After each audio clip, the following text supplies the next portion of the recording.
रामचरितमानस के सुनने वाले, पढ़ने वाले रसिक जन, आइए हम बहुत ही ज्ञानवर्धक चरित्र या प्रसंग हम श्रवण करते हैं, पाठ करते हैं। अयोध्या कांड और दोहा क्रमांक 91 के बाद से हम श्रवण करते हैं, जब भगवान राम, लखनलाल जी एवं माता जानकी श्रृंगवेरपुर में ठहरे हुए हैं, रात्रि विश्राम कर रहे हैं। और तभी उनके मित्र निषाद राज गुह जी से उनकी वार्तालाप होती है। किनका? लक्ष्मण जी का। निषाद राज जी क्या कहते हैं? कैकेयी नंदिनी मंदमती, कठिन कुटिल पन किन्ह, जेहि रघुनंदन जानकी, सुख अवसर दुख दिन। कह रहे हैं कि कैकेयी राज की लड़की नीच बुद्धि कैकेयी ने बड़ी ही कुटिलता की, जिसने रघुनंदन श्री राम जी को और जानकी जी को सुख के समय दुख दिया। हर कोई यही सोचता है, मानस प्रिय श्रोता समाज, कि इनके कारण इसे दुख हुआ या उनके कारण मुझे दुख हुआ। ऐसा हर कोई सांसारिक प्राणी सोचता है, लेकिन वे कर्म के विधान को नहीं जानते। आगे फिर कह रहे हैं, भय दिन कर कुल बिटप कुठारी, कुमति किन सब विश्व दुखारी, भयउ विषादु निषाद ही भारी, राम सिय मही शयन निहारी। वह सूर्य कुल रूपी वृक्ष के लिए कुल्हाड़ी हो गई। कौन? कैकेयी। उस कुबुद्धि ने संपूर्ण विश्व को दुखी कर दिया। श्री राम सीता को जमीन पर सोते हुए देखकर निषाद को बड़ा दुख हुआ। निषाद राज जी को जब दुख होता है, तब लक्ष्मण जी क्या कहते हैं? ये बात हर किसी को बड़े ध्यान से श्रवण करना चाहिए और अपने जीवन में उतारना चाहिए। बोले लखन मधुर मृदु बानी, ज्ञान विराग भगति रस सानी, काहू न को सुख दुख कर दाता, निज कृत कर्म भोग सब भ्राता। लक्ष्मण जी ने कहा कि ज्ञान, वैराग्य और भक्ति के रस से सनी हुई मीठी और कोमल वाणी में बोल रहे हैं लखनलाल जी। कह रहे हैं निषाद राज से, हे भाई, कोई किसी को सुख दुख का देने वाला नहीं है। अर्थात न तो कोई इंसान किसी भी मनुष्य को न सुख प्रदान कर सकता है, न ही दुख दे सकता है। वो कैसे? क्योंकि सब अपने ही किए हुए कर्मों का फल भोगते हैं।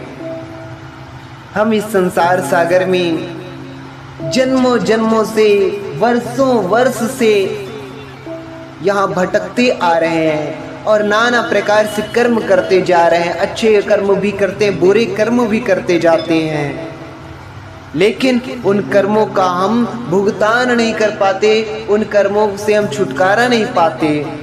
तो वही कर्म हमें कभी सुख प्रदान करते हैं तो कभी दुख प्रदान करते हैं।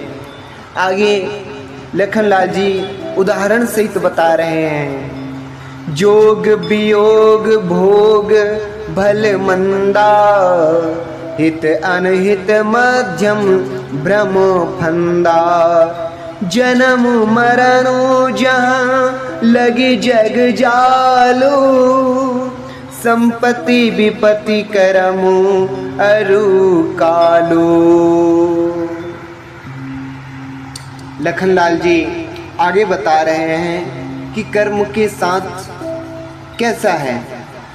संयोग अर्थात मिलना, वियोग अर्थात बिछुड़ना, भले बुरे, भोग, शत्रु, मित्र और उदासीन, ये सभी जो है भ्रम के फंदे हैं। अर्थात ये वास्तव में होता नहीं है, बल्कि ये सब हमारे मन का भ्रम है। जन्म मृत्यु, संपत्ति विपत्ति, कर्म और काल, जहाँ तक जगत के जंजाल हैं। धरणी धाम धनु पुर परिवारो, सरग नरक जहाँ लगी व्यवहारो। देखिए सोनिय गुनिय मन माही, मोह मूल परमारथ नाही। कह रहे हैं धरती, घर, धन, नगर, परिवार, स्वर्ग और नरक आदि जहाँ तक व्यवहार हैं, अर्थात हम जहाँ तक सोचते हैं, विचरते हैं और जहाँ तक हम रमण करते हैं, जो कुछ देखने, सुनने और मन के अंदर विचारने में आते हैं, इन सब का मूल क्या है? मोह अर्थात अज्ञान ही है। परमार्थ ये नहीं है, अर्थात वास्तव में ये सब कुछ नहीं है। उदाहरण बता रहे हैं। सपने होई भिखारी नृप, रंकु नाक पति होई। जागे लाभ नहानि कछु, तिमि प्रपंच जिय जोई। जैसे स्वप्न में राजा भिखारी हो जाए या कंगाल स्वर्ग का स्वामी इंद्र हो जाए तो जागने पर लाभ या हानि कुछ भी नहीं है। वैसे ही इस दृश्य प्रपंच को हृदय से देखना चाहिए। तो सार बात अंत में बताते जा रहे हैं लखनलाल जी जो है। अस विचारी नहीं कीजिए रोसु, काहू बाधी न दे दोसु। मोह निशा सब सोवनिहारा, देखिए सपन अनेक प्रकारा।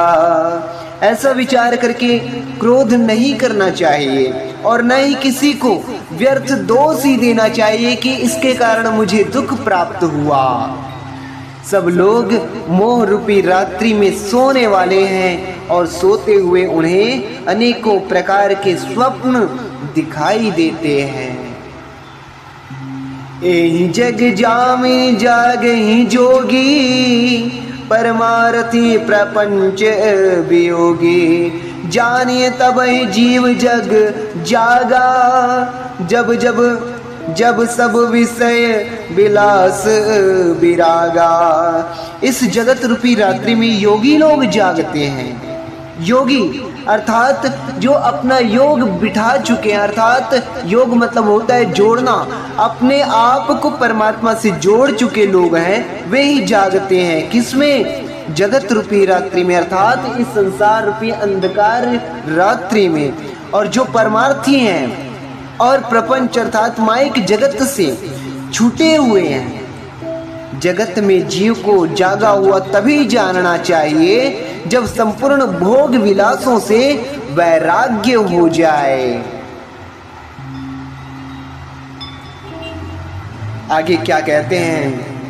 होई विवेक मोह भ्रम भागा, तब रघुनाथ चरण अनुरागा। सखा परम परमारथ एहू, मन क्रम वचन राम पद नेहू। विवेक होने पर मोह रूपी भ्रम भाग जाता है, तब अज्ञान का नाश होने पर श्री रघुनाथ जी के चरणों में प्रेम होता है। हे सखा, मन वचन और कर्म से श्री राम जी के चरणों में प्रेम होना यही सर्वश्रेष्ठ परमार्थ है, पुरुषार्थ है। और आगे क्या कहते हैं? आगे कहते हैं राम ब्रह्म परमार्थ रूपा, अविगत अलख अनादि अनुपार, सकल विकार रहित गत भेदा, कही नीति नेति कही नित नेति निरूपही वेदा। श्री राम जी परमार्थ स्वरूप अर्थात परम वस्तु पर ब्रह्म है। वे अविगत अर्थात जानने में न आने वाले, अलग अर्थात स्थूल दृष्टि से देखने में न आने वाले, अनादि अर्थात आदि रहित, अनुपम अर्थात उपमा रहित, सब विकारों से रहित और भेद शून्य है। वेद जिनका नित्य नेति नेति कहकर निरूपण करते हैं। और इस प्रकार से फिर आगे दोहा में कहते हैं, भगत भूमि भूसूर सुरभि, सुरहित लागी कृपाल, करत चरित धरि मनुज तनु, सुनत मिटई जग जाल। वही कृपालु श्री रामचंद्र जी भक्त, भूमि, ब्राह्मण, गौ और देवताओं के हित के लिए मनुष्य शरीर धारण करके लीलाएं करते हैं, जिनके सुनने से जगत के जंजाल मिट जाते हैं। मानस की प्रिय श्रोता समाज, इसी बात को जो है ठीक ऐसे ही बाल कांड में लगभग 92 दोहा में गोस्वामी तुलसीदास जी ने लिखा है कि भगवान ने किस लिए अवतार लिया है। तो आप सभी को श्री रामचरितमानस अवश्य पाठ करते रहना चाहिए और सुनना चाहिए। फिर आगे क्या कह रहे हैं लखनलाल जी जो है निषाद राज जी से, सखा समुझी अस परिहरि मोहू, श्री रघुवीर चरण रत होहू, कहत राम गुण भाभिनु सारा, जागे जग मंगल सुखदारा। हे सखा, ऐसा समझकर मोह को त्याग कर श्री सीताराम जी के चरणों में प्रेम करो। इस प्रकार श्री रामचंद्र जी के गुण कहते कहते सबेरा हो गया और तब जगत का मंगल करने वाले और उसे सुख देने वाले श्री राम जी जागे। तो इस प्रकार से प्रिय श्रोता समाज, हम आगे श्रवण करेंगे भगवान की और अनुपम लीला, जहाँ माया क्या है और ईश्वर के अंश में क्या अंतर है, अर्थात ईश्वर और जीव में क्या भेद है, ये हम आगे श्रवण करेंगे अरण्य कांड में, जहाँ भगवान श्री रामचंद्र जी और लखनलाल जी के बीच वार्तालाप होते हैं। तब तक के लिए जय जय श्री सीताराम।